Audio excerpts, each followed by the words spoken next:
Right, ఇక breaking news చూస్తున్నాం. Raja Saab ticket ధరలను పెంచుకునేందుకు ఏపీ ప్రభుత్వం గ్రీన్ సిగ్నల్ ఇచ్చింది.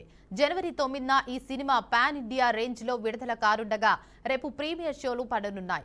ప్రీమియర్ షో టికెట్ ధరను 1000గా నిర్ణయించింది. గురువారం సాయంత్రం 6 గంటల నుంచి 12 గంటల లోపు స్పెషల్ షోలకు అనుమతినిస్తూ జీవో జారీ చేసింది. జనవరి 9 నుంచి 10 రోజుల పాటు టికెట్ రేట్లను పెంచుకునేందుకు చిత్ర యూనిట్ కు పర్మిషన్ ఇస్తూ ఉత్తర్వులిచ్చింది. సింగిల్ స్క్రీన్ లో టికెట్ ధరపై 150, మల్టీప్లెక్స్ల్లో టికెట్ పై 200 వరకు పెంచుకునేలా పర్మిషన్ ఇచ్చింది. దీంతో సింగిల్ స్క్రీన్లలో టికెట్ ధర 350 నుంచి 400 వరకు, మల్టీప్లెక్స్ల్లో టికెట్ ధర 450, 550 వరకు ఉండనున్నాయి. అలాగే రోజుకు 5 షోలు వేసుకునేందుకు కూడా ఏపీ ప్రభుత్వం అనుమతినిచ్చింది. ఈ సంక్రాంతికి రాజాసాబ్ టీం బిగ్ హిట్ కొట్టాలని ప్లాన్ చేసింది.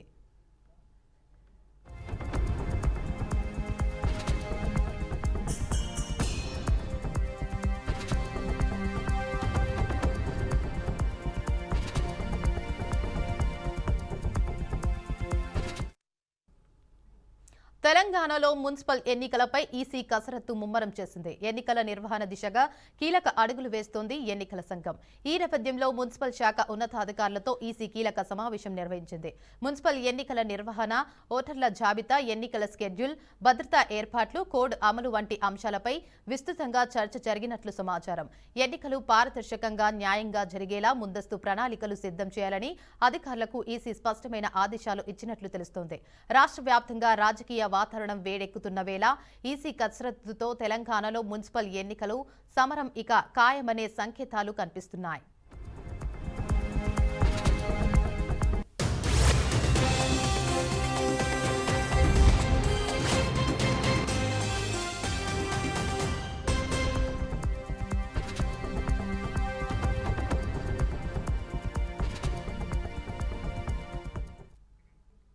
ఖమ్మం జిల్లాలో మాజీ మంత్రి బీఆర్ఎస్ వర్కింగ్ ప్రెసిడెంట్ కేటీఆర్ పర్యటించారు.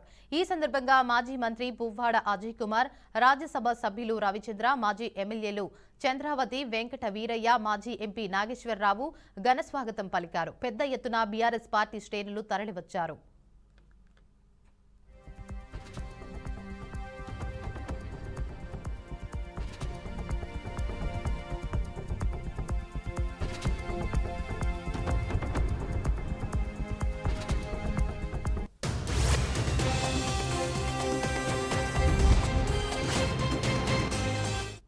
ఏఐసీసీ అగ్రనేత రాహుల్ గాంధీపై బీఆర్ఎస్ వర్కింగ్ ప్రెసిడెంట్ కేటీఆర్ చేసిన వ్యాఖ్యలపై మంత్రి పొన్నం ప్రభాకర్ ఆగ్రహం వ్యక్తం చేశారు.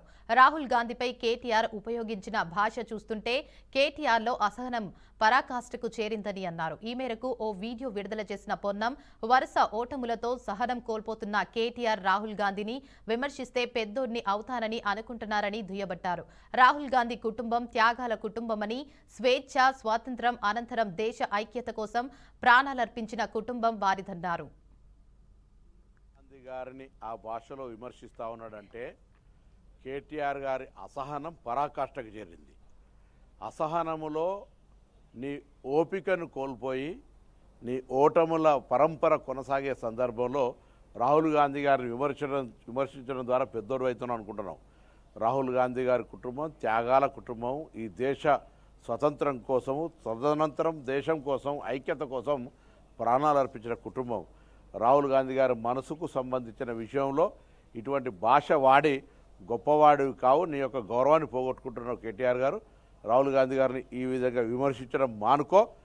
రాజకీయాల్లో విమర్శలు, ప్రతి విమర్శలు ఉంటాయి, కానీ ఈ విధంగా భాషను ఉపయోగించుకొని మీ యొక్క అసహనాన్ని, మీకు ఉండబడేటువంటి ఫ్రస్ట్రేషన్ను చూపించే ప్రయత్నం చేస్తారు. ఇది మంచిది కాదు, జాగ్రత్త.